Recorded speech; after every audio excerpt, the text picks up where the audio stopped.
Bringing your life into balance is so important. The key areas are the mind, body, and of course, spirit. I have found for myself that if I neglect one or perhaps two of those areas or more, they somehow show up for me to bring them into balance.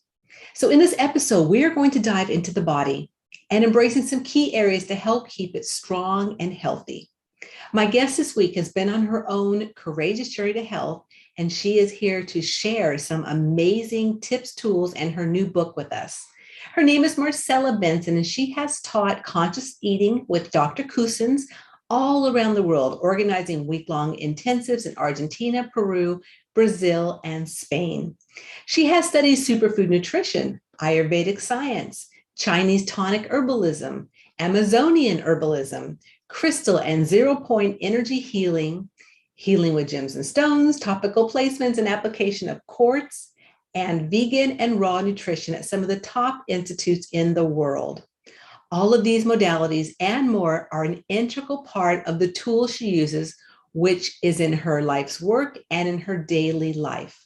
She has recently given birth to an amazing new book called Love, Peace, and Vegetables, Recipes for Conscious Living, which is filled with arresting art, poetry, spiritual inspiration, pristine eating, food prep instruction, never before assembled in one place, and gorgeous photography of luscious dishes worthy of Gourmet magazine. Along with that are hundreds of yummy recipes that will entice the palate. Is a one-of-a-kind labor of love, and she is here to share that and more with us today. Welcome, Marcela. I am so thrilled to have you on today and to share spirituality, your Love, Peace, and Vegetable, new beautiful book, and about spirituality and how you weave it together. So I want to start this conversation with, I know you are on a mission to help the world evolve into a new way of living and eating. Would you care to share on that? Yes, absolutely. Well, I think it's time to reunite our bodies with our purpose in life, the way we live, the way we eat, the way we speak. It's when it becomes purposeful, you land back into the earth with a mighty force. And I want people to know that this can happen for them. And one of the pillars is nutrition. Mm-hmm. For that mighty force to return to you. And that's a huge pillar, because if we don't have nutrition, really our body is depleted. And then eventually, it's pretty crazy though, how amazing our bodies, I'm in awe of how our bodies can work without really good nutrition when I look around at people. But yes, eventually they'll get sick, or they'll, obviously their body will want them to leave. So, they definitely need to have good nutrition at some degree. And unfortunately, I think a lot of people wait till that crucial moment where it's like, it's a make or break. Have you found that in the people that you've worked with nutrition? Well, what I see, it's a lot of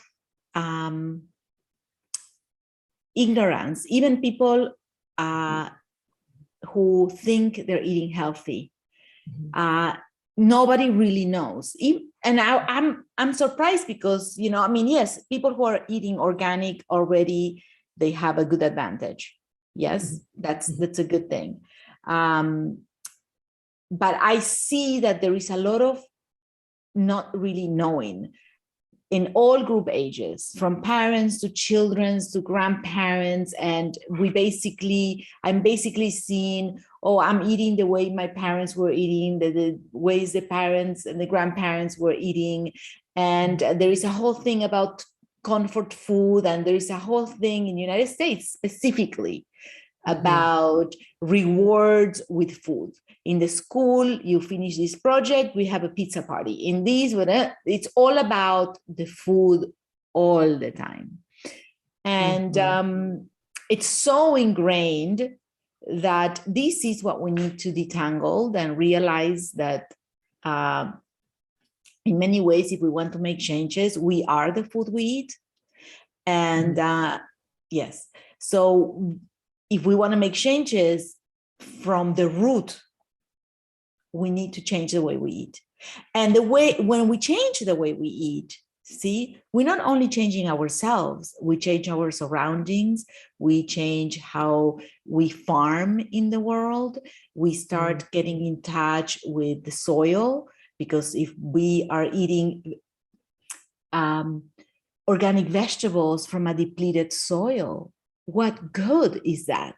If we are water and minerals together that create an inner world, a microbiome, yes, that needs to be fed all of our, we're not just this body.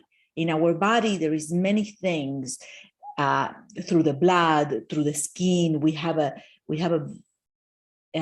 bacteria in our skin that keeps our skin nice.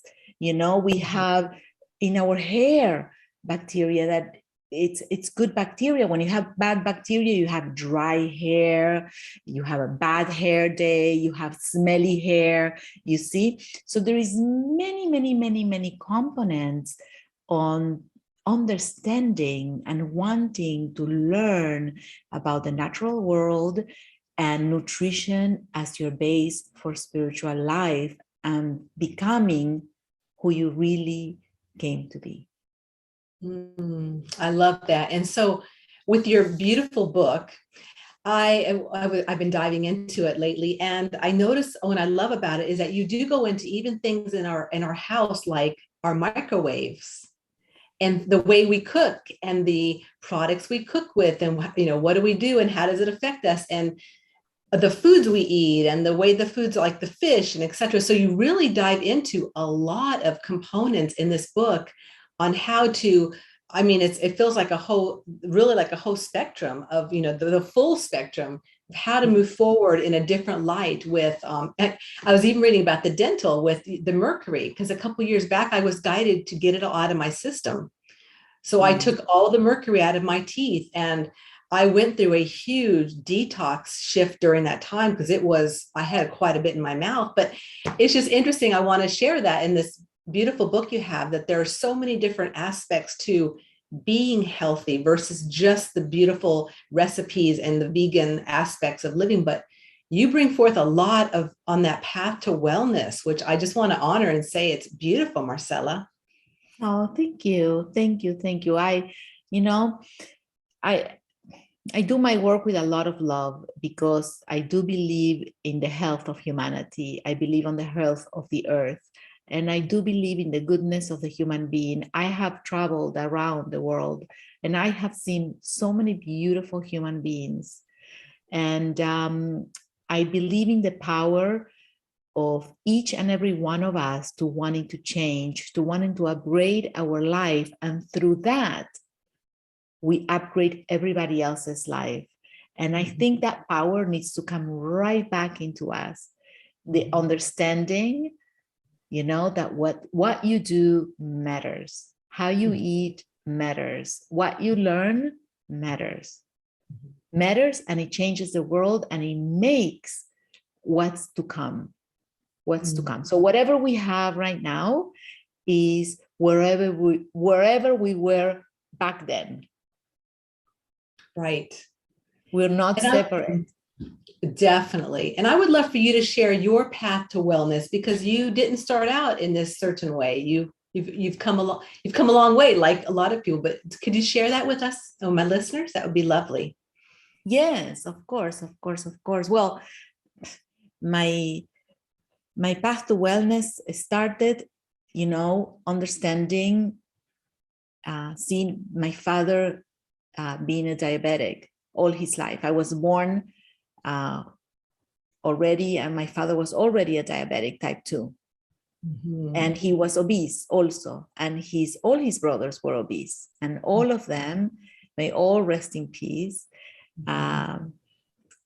they died from obesity related diseases. Yeah. My mom did not understand this, because my mom came from Israel, and she came from a place where everything was very measured and very little, because there was nothing.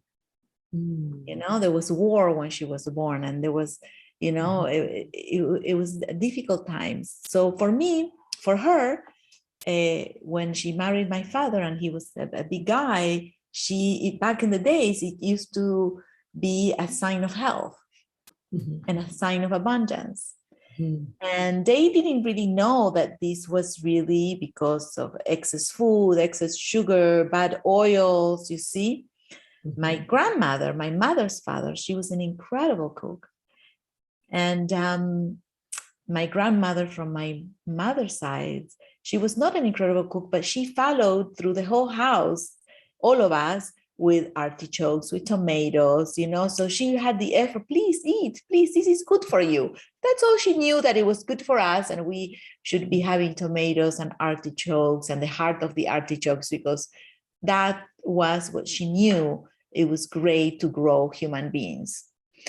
My other grandmother knew to grow good human beings, you had to give them a lot of food, and she was going to cook up a storm, and it was going to cook deliciously with whatever, because she came from, from traveling from Middle East to Argentina with a lot of scarcity. So she wanted to feed her children. She didn't want them to suffer, you see. But what's the component there? Love, not food, love. Okay. And my father, sadly, was very, very sick for many years. And at the end, died out of a kidney failure. And it was very, very, very hard for him. And I knew that I didn't want to end up like this, because we all loved him, and we all loved our uncles too. And we didn't understand why they just died like that. Why do we have to end like that? And I ask myself questions. And as my path continues, I left the United States, and because I had a vision that my life was not going to be in Argentina. And within that vision, I left, and everything, I got married, and I had 2 children. And as I had my children, I realized that they were sick. Mind you, I've been a vegetarian since I'm 15, because I started my meditation practices very early on in life. I understood that I didn't come to this world to eat animals. That was something very natural to me. It was not an effort. It was never an effort. For a lot of people, it's an effort. And I understand. You're not there, you're not there. The fruit falls when you're ripe.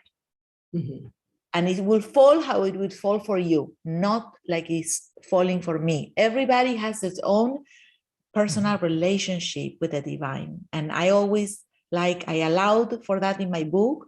I give you my story, I give you my ways, and you take what works for you. See? So then what happened in my life, that I realized again that my children were sick.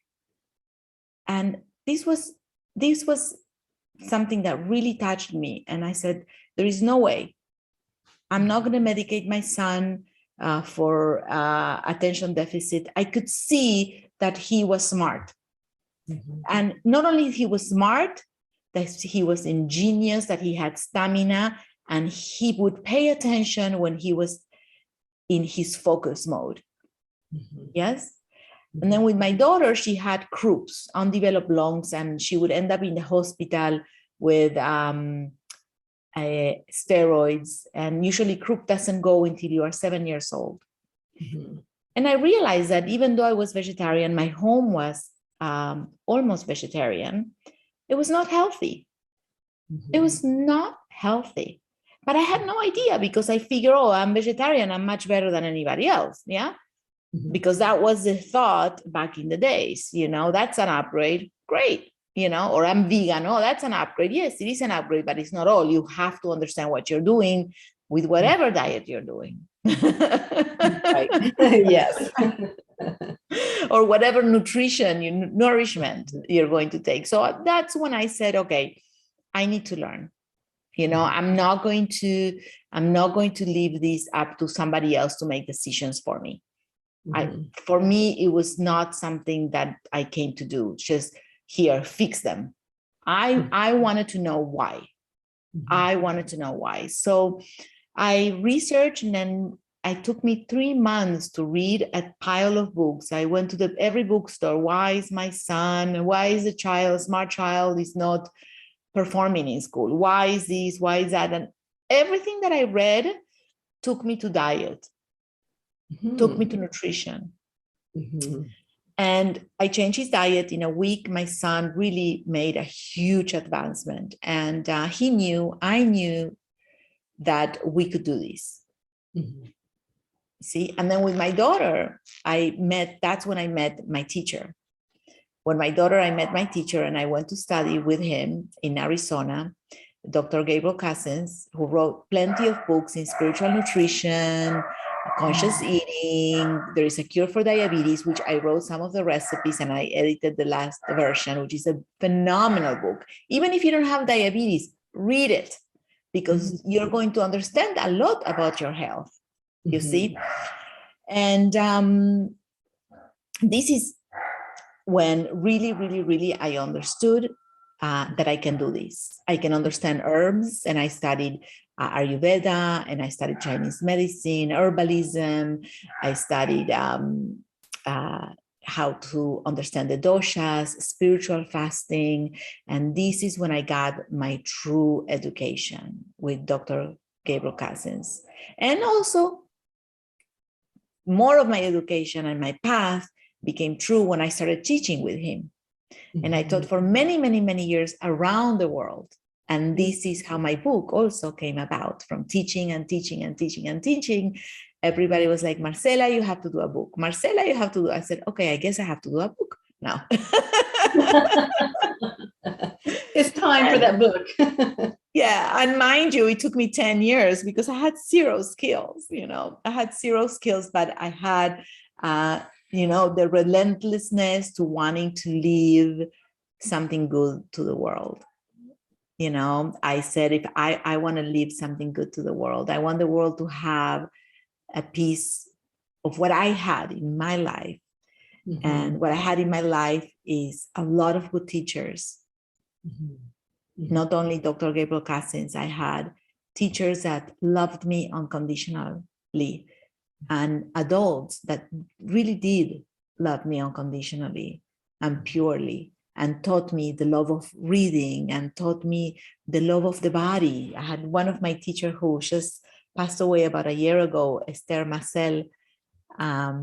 She died when she was 100 years old. She worked until she was 98. Ooh, beautiful. Yes. And she was a kinesiologist, graduated from Sorbonne, Paris, and a hygienist and a dietitian.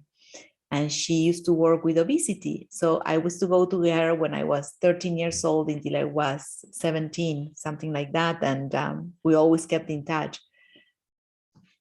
And she used to, something very important. She used to massage and touch me, and I said, you are beautiful and you are wonderful and your body is beautiful.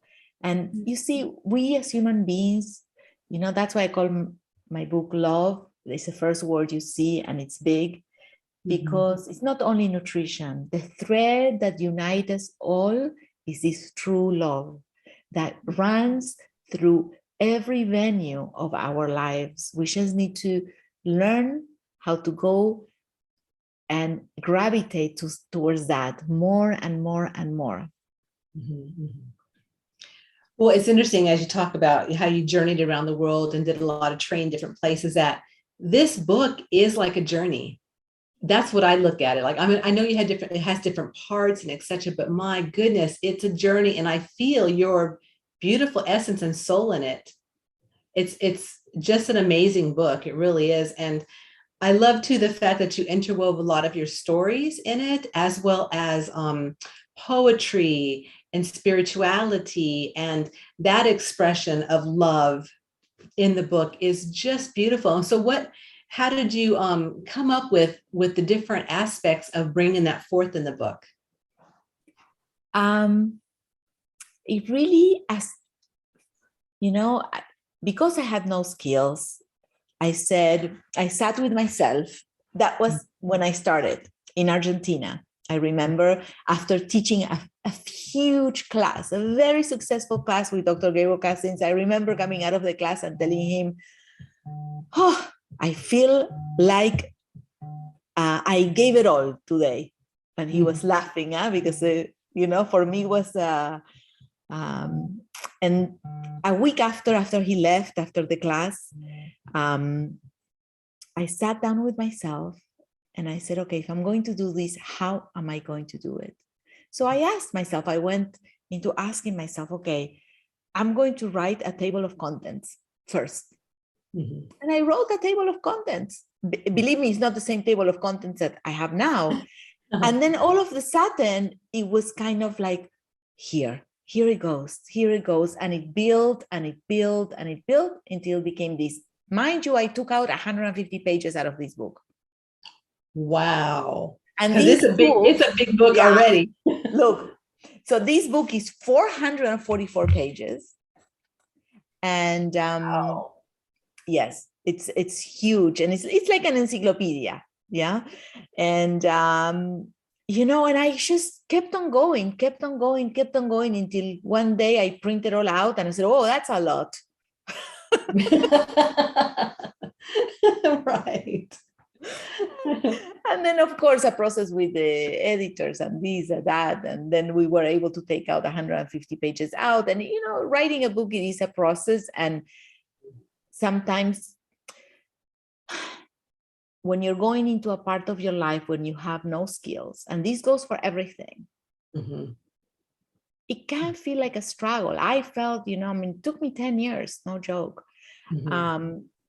But then the satisfaction of conquering, of getting to the top of the mountain, it's so, so great, and I found through this book all of the parts that I needed to earn and to polish and to better of myself,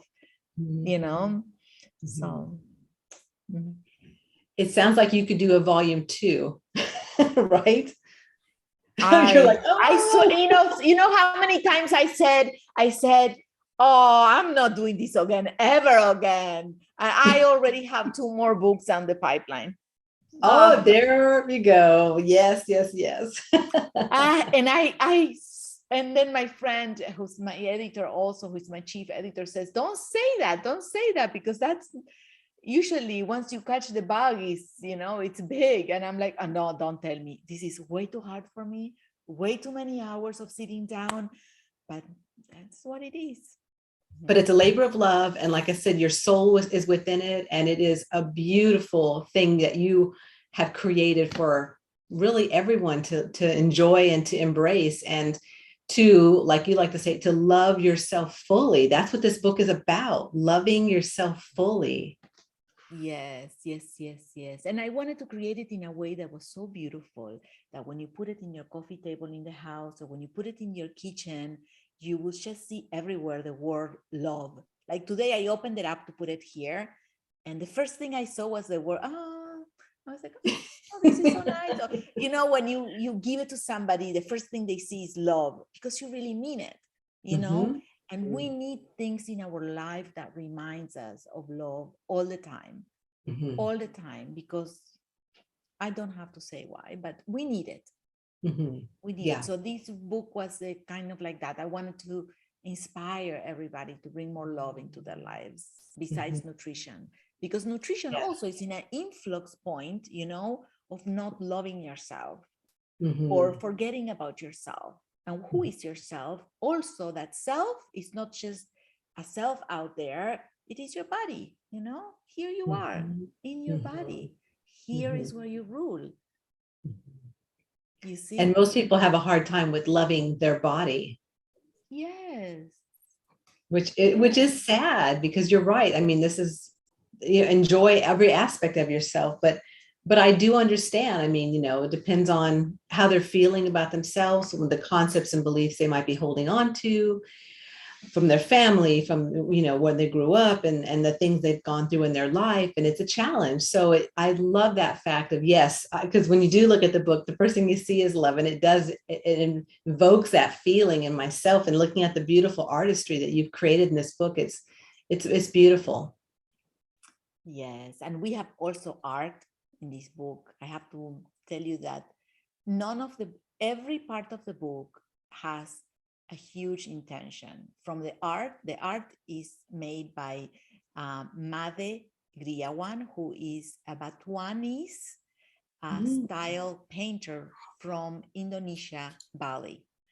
And his paintings are beautiful and they are a spiritual transmission. Okay, they are a spiritual transmission. They are painted in this art, which is a spiritual art. The way they paint and the way they put prayers in. And for example, in when you open up, the first thing you're going to see is a table of contents, and there is a beautiful painting. And that beautiful painting, it is an offering on the sea, and you see all the waves painted, and an offering. And this offering means the waves of life. Yeah. The offering is when you become into peace and with understanding with the waves of life. You see, and the smoke on the top, which is the incense, it is the Om, the perpetual sound of creation. You become into that unconditional, perpetual sound of creation in which you find your peace and you find your unconditional love and your unconditional happiness. You see, so even in the art, even in the art, you will find, even if I'm not there telling you what it means, you will get a spiritual transmission. And I definitely felt that as I was going through the whole book. When I came across the art, I'm like, wow. I mean, it made me stop, and it's definitely time where you could meditate with this book. I mean, it's amazing. Yes. And at the back, all the way back in the book, I'm showing. I put a meditation and an affirmation to align ourselves. That was done by a dear friend of mine and my teacher. Both of them did it together, and I said, I like it so much, can I borrow it and put it on the back of my book? And they were like, yes.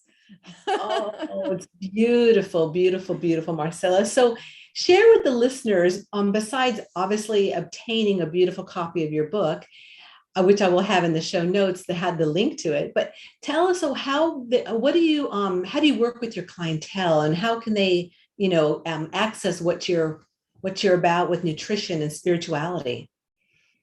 Well, right now, I'm not taking new students. But what I am doing is please work with this book.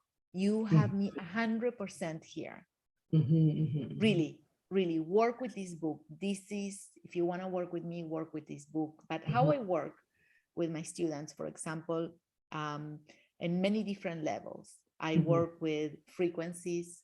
I work with spiritual fasting. I work with conscious eating and healing and recuperating diabetes naturally. And what I do is spiritual counseling. Okay. And through that, we see and I show you, and we see what's the best way for you to come into balance with yourself.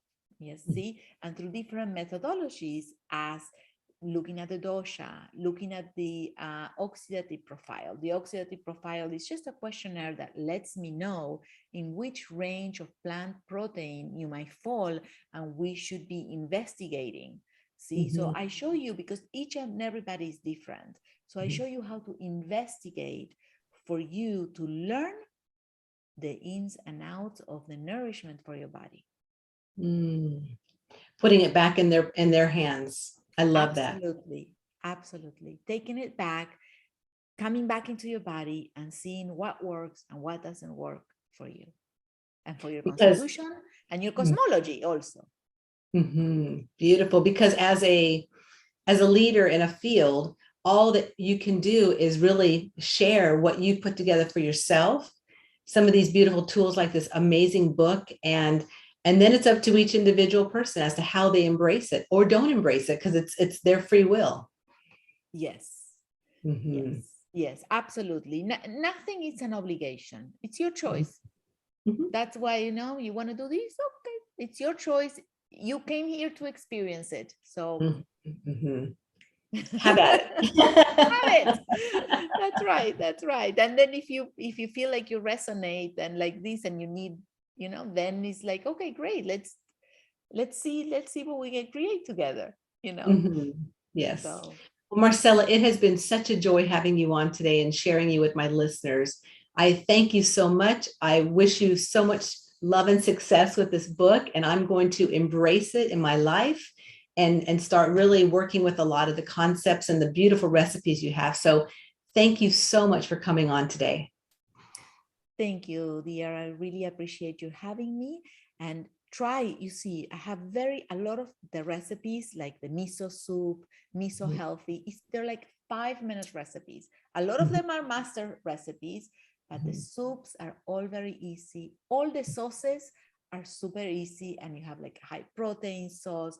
So if you just add the sauces and the soups, it'll be a phenomenal upgrade and very easy to learn. Okay. Excellent. I'll do that. Thank you, Marcela. Thank you, Teresa.